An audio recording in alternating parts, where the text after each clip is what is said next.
She doesn't miss you at first. Not really in the beginning. She feels relief, maybe even empowerment. There's space again. No more accountability. No more emotional tension. No more navigating the complexity of your presence. It feels light-free. The silence feels like a break, not a burden. And that's because she's still riding the emotional inertia of having you constantly there. Always available. Always listening. Always giving you were the background music she'd stopped hearing the steady beat of. A drum that felt permanent. But then something starts to shift. It starts when she has a moment, maybe after a long day, when her first instinct is to reach out. Not because she needs something specific, but because you are the one she used to turn to for nothing and everything. A message she used to send without thinking now sits unsent in her drafts. She hesitates, and that hesitation tells her more than she's ready to admit, because you're no longer there. Not emotionally, not physically, not even digitally. Your silence has weight. It has a presence of its own. The quiet starts to sting. It's what most people don't understand sometimes. The absence of something becomes louder than its presence ever was, because now it's not about what's being said, it's about what's no longer available. Your good morning texts don't show up anymore. Your emotional check-ins are gone. Your support, subtle, calm, unspoken, is no longer woven into her days. She realizes in stages that she'd taken it all for granted. And it's not the grand gestures she misses first, it's the consistency. It's the way you were always there, even when she pushed you away, the way you made space for her without asking for credit, the way you stayed when she tested your patience. That's what begins to haunt her. And here's the thing. She won't tell anyone, not right away, maybe not ever. Because to admit what happens when you stop trying misses you would mean acknowledging the mistake. It would mean confronting the fact that what your name on it, she remembers how you made her feel. And not just in the obvious ways. It wasn't about compliments or attention. Those things are easy to give and even easier to fake. What mattered more, what left a deeper imprint, was how she felt when she was with you, grounded, accepted, challenged. Even you weren't just present you, were attentive in a way that made her feel like she mattered. And for a time she might have dismissed it. She might have taken that feeling for granted because she didn't realize how rare it was. But memory doesn't always play fair. It surfaces when we least expect it, often when we're searching for something that can't quite be named. That's when you come back, not physically, but emotionally, mentally. That's when she starts replaying moments that didn't. It seemed significant at the time, but now glow with a quiet importance. It's subtle at first. She walks through a familiar place and remembers walking through it with you. She hears a phrase that reminds her of something you used to say, or maybe she finds herself laughing at something, only to realize you were the one who used to make her laugh like that. The moment ends. But the emotional residue lingers. That's when the contrast begins to show, because in your absence other connections start to feel thinner. Not necessarily bad, but lighter, like shadows instead of substance. Because you didn't just make her feel good, you made her feel real, like who she was mattered more than how she appeared. People don't talk about that enough. We're so used to the masculine energy of absence relationships, built on performance, on showing our best sides, on curating ourselves to be desirable, that when someone comes along who simply witnesses us as we are without flinching, that person becomes unforgettable. You were that presence for her. And the thing is, you didn't try to be, you weren't chasing her, trying to impress her. You just showed up honestly, fully. And that created a kind of emotional security she didn't know she needed until it was gone. And now what she remembers is the safety of being understood, not coddled, not idolized, but seen in a way that wasn't transactional. And that memory lingers far longer than she'd like to admit, because it haunts her in moments of quiet, when she's lying awake, when she's scrolling aimlessly, when the excitement of novelty wears off and she is left with surface-level interactions that don't quite reach her. That's when she thinks of you, not because you were flawless, but because you were solid. And that solidity became a kind of emotional home. Even if she didn't recognize it as such at the time, you didn't try to fix. And that's what made it different. You didn't offer her empty reassurance or lose yourself trying to please her. You held your ground, and in doing so gave her something real to lean on. That's not something easily replaced, because it's not about physical presence. It's about the emotional echo you leave behind. And the echo of being deeply respected, genuinely listened to, and quietly valued. That kind of echo grows louder in your absence. She starts noticing the difference when she talks to other people. Maybe she opens up to someone new, but the depth isn't there. The response feels rehearsed. The empathy feels conditional. She tries to recreate what you gave her, what she felt around you, but it keeps slipping through her fingers because you didn't just respond, you engaged, you met her where she was without losing who you were. And that's what made you powerful, not force, not charm, but presence. And now she remembers that presence like a light she didn't realize was on until it turned off. It's not bitterness. She feels its longing, a quiet, slow-burn ache that comes from realizing she had something rare and didn't fully grasp it, and maybe she can't even articulate it. Maybe if someone asked her, she wouldn't say your name. But deep down in the private corners of her mind, she knows. She knows she didn't just lose someone she cared about, she lost the way she felt when she was around you, safe, challenged, respected. That's the thing about emotional truth. It doesn't go away when the relationship ends. It lingers, and in her quieter moments, that truth begins to speak louder because no matter how far she runs or how many distractions, she piles up that memory of feeling genuinely held in your presence, keeps resurfacing, and slowly it becomes harder and harder to ignore because you weren't just a man she dated, you were the man who made her feel like herself, and that, more than anything, is what she misses. Now there's a kind of silence that speaks louder than words, and it's the one that starts to settle in. After she walks away from the man she thought would always be there. At first, it feels like freedom. She might even convince herself it was the right decision, that she needed space or change or someone different. There's often a rush of energy in the beginning, a kind of emotional relief. That's common when people leave something stable. They often do so in pursuit of something more exciting, more dramatic, more affirming in the moment. But underneath all of that, there's something deeper working itself out, because sooner or later the absence becomes noticeable, not just the absence of a person, but the absence of what that person embodied. And what she begins to remember, often without fully understanding it at first, is how deeply you showed up when she didn't even ask you to. How consistently you were there, not in a needy hovering way, but in a strong grounding way. You didn't react to every storm with panic. You didn't demand that she always be at her best. You simply endured with patience. Your emotional detachment makes the heart grow fonder, listened more than you spoke, and when you did speak, it wasn't to impress, it was to clarify, to calm, to center. That kind of presence becomes something she compares others to, even if she doesn't do it consciously. And slowly she starts to recognize that what she's missing isn't about surface-level affection. It's not about gifts or grand gestures. It's about something much harder to define: emotional patience, the kind of stillness that holds space even when things get messy, because you didn't abandon her emotionally. When things got hard, you didn't try to fix her or silence her discomfort. You stayed and you listened, and when necessary, you spoke truthfully, even if it wasn't what she wanted to hear. That leaves a mark. Not the kind of mark that shouts, the kind that lingers, because most people don't do that. Most people jump ship when the emotional temperature rises. They withdraw, they distract, they deflect. You didn't. You remained, and you didn't make a show of it either. You didn't try to get credit for being stable. You didn't use your patience as a weapon. You simply waited. You waited for her to come to terms with her own chaos, and when she did, you were still there, not because you had no other options, but because you'd made a choice. A quiet, disciplined choice to be reliable even when it wasn't easy.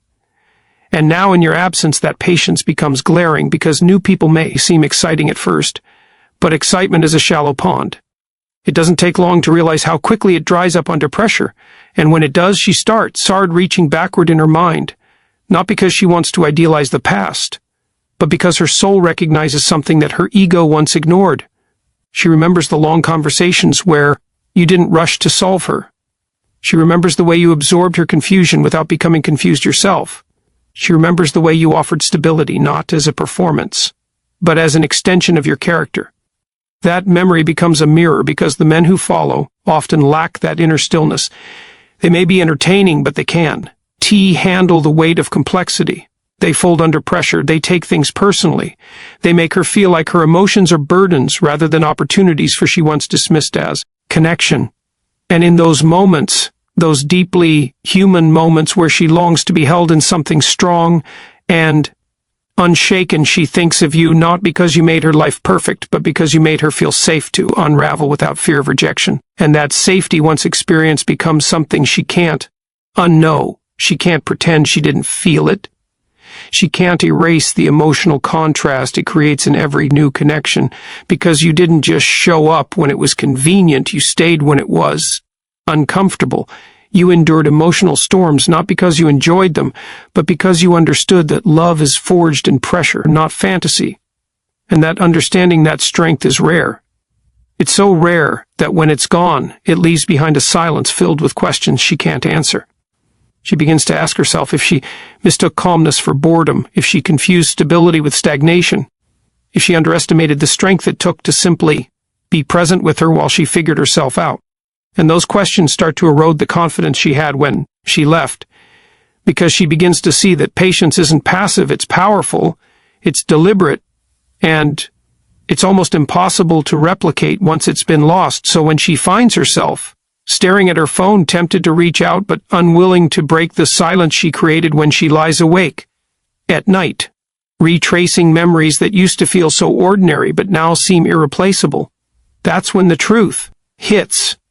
She didn't just miss you, she missed the version of herself that could exist in your presence without fear, because you gave her room to breathe, without demanding she shrink to fit your expectations. And that, more than anything else, is what makes her realize she didn't just walk away from a man, she walked away from a sanctuary. When a woman starts to miss the man she once took for granted, there's often a moment small and easily overlooked when she sees him thriving without her, and why walking away is more powerful than words stings, not because she wanted him to suffer, not because she bears him ill will, but because something primal in her realizes that he didn't collapse in her abs, he didn't spiral into despair or chase after her with desperation. He recalibrated, he re-entered, he got stronger. And that image, that quiet, undeniable proof of his self-sufficiency, becomes the spark that ignites the slow-burning ache of regret. Now, people don't like to talk about this part. It's easier to tell stories about toxic exes or dramatic breakups than it is to sit with the discomfort of seeing someone we once dismissed become better without us. But the truth is, for many women, this realization doesn't come immediately. It doesn't come during the first days of separation, when emotion still clouds perception. It comes later, when the dust settles, when the noise fades, and when she begins to notice that he isn't in the same place she left.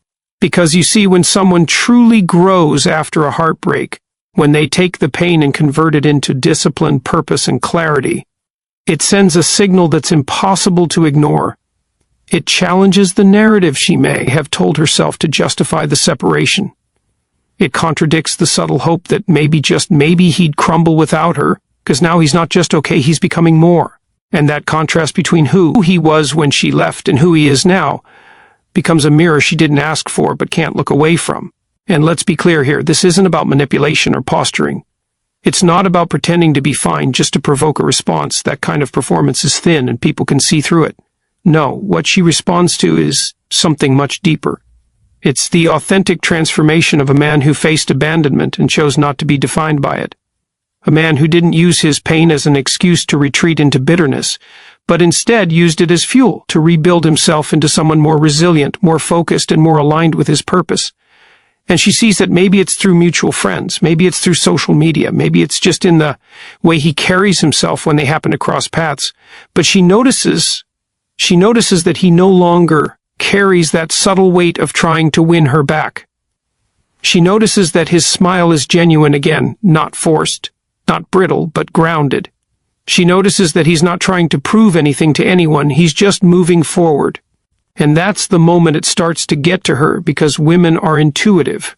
They may not always articulate what they're feeling, but they know when something has shifted.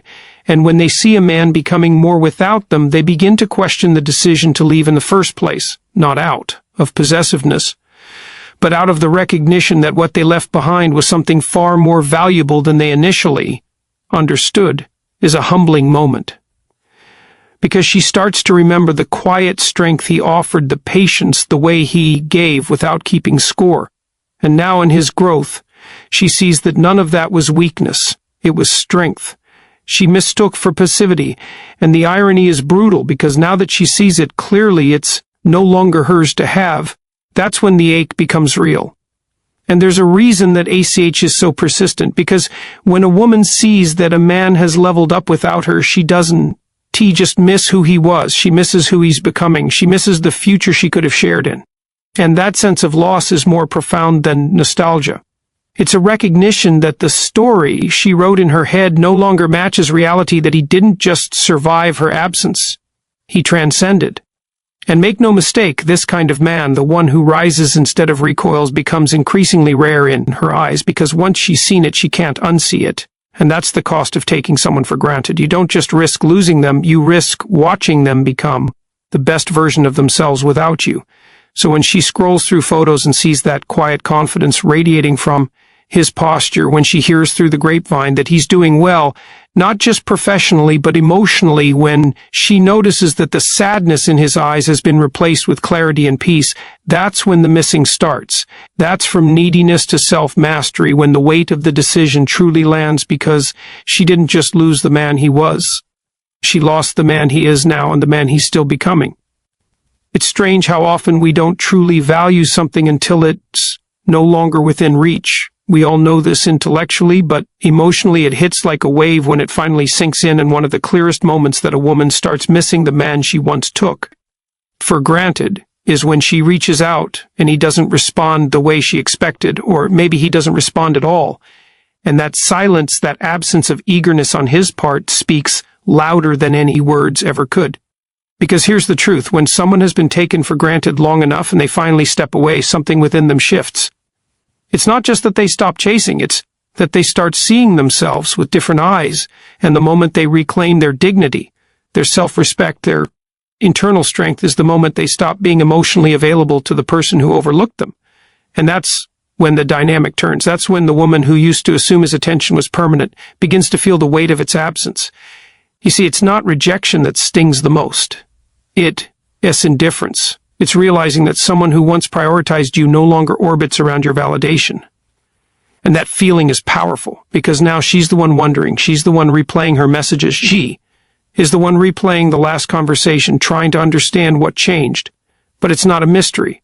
What changed is that the man she took for granted finally stopped offering himself where he wasn't valued, and the space he left behind starts to feel impossibly loud. It's not that he's being cruel, it's that he's grown. He's learned that his time, his energy, and his attention are not infinite resources to be squandered. And in stepping back, he's not punishing anyone. He's just choosing peace over confusion, self-respect over pleading. And in doing so, he becomes less accessible, not out of spite, but out of clarity. And she notices that she feels it in ways she didn't anticipate. She might try to casually reconnect, maybe through a neutral message, a subtle comment, or an old inside joke. But when he doesn't react the way he used to, when he's polite, maybe even kind, but no longer emotionally tethered, something shifts inside her, because she realizes that the door she once assumed would always be open is now closed, or worse, it's open. But he simply walked through it and kept walking. And that's when the missing begins. Not in the fireworks of a dramatic fight, not in the heat of anger or pride, but in the slow realization that someone you thought you could always return to simply isn't waiting anymore. Because here's the secret most people don't understand about men who have been taken for granted. They don't stop caring overnight. They usually hold on far, longer than they should, giving chance after chance, waiting, hoping. But once they reach the point of emotional detachment, once they've mourned the connection in private and let go of the fantasy, they don't return, not because they hate but because they've healed. And a healed man is not the same as a hurt man. A hurt man might argue, he might plead, he might try to fix what's broken even when he's not the one who broke it, but a healed man walks away quietly. He doesn't need closure, he doesn't need explanations, he just knows what he's worth now, and he acts accordingly. And that absence, that lack of effort to re-engage, that's the silence that echoes in her mind. That's when she begins to wonder what he's thinking, where he's going, who he might be with now, not because she's possessive, but because she realizes too late that what he offered wasn't ordinary, that his loyalty, his patience, his love, it was rare, and now that he's no longer offering it to her, she sees its value with painful clarity. It is a hard truth, but one that must be faced, because the greatest consequence of taking someone for granted, I sense, that they leave. It's that they evolve, they become someone stronger, wiser, less available, and once you've seen that transformation, you can't unsee it. You can't go back to who they were. You have to accept who they've become and the possibility that who they've become no longer needs you. And so when she reaches out and finds only silence or distance, when she tries to step back in and realizes she no longer knows the man she once thought would always be there, that's when she starts to miss him, not just who he was, but who he is now and who she no longer gets to witness up close. That is the moment she feels the true weight of what she lost. There's a moment often unspoken and quietly haunting when a woman starts to remember. She'll feel it when you no longer care. Not just the man she let go, but the version of herself she was when he was present. It's easy to focus on the man, what he did, how he treated her, what he offered. But over time, something deeper begins to unravel. It's not only the absence of the man that causes her to feel the ache. It's the recognition that when he left, a part of her that existed only in that dynamic went with him.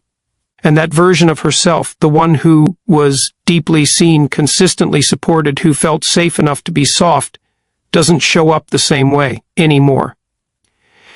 You see, we often underestimate how relational dynamics shape identity when a man brings out the grounded feminine radiant side of a woman by simply being steady, honest, and present. She begins to show up in ways that surprise even her. She feels more alive, more expressive, more creative.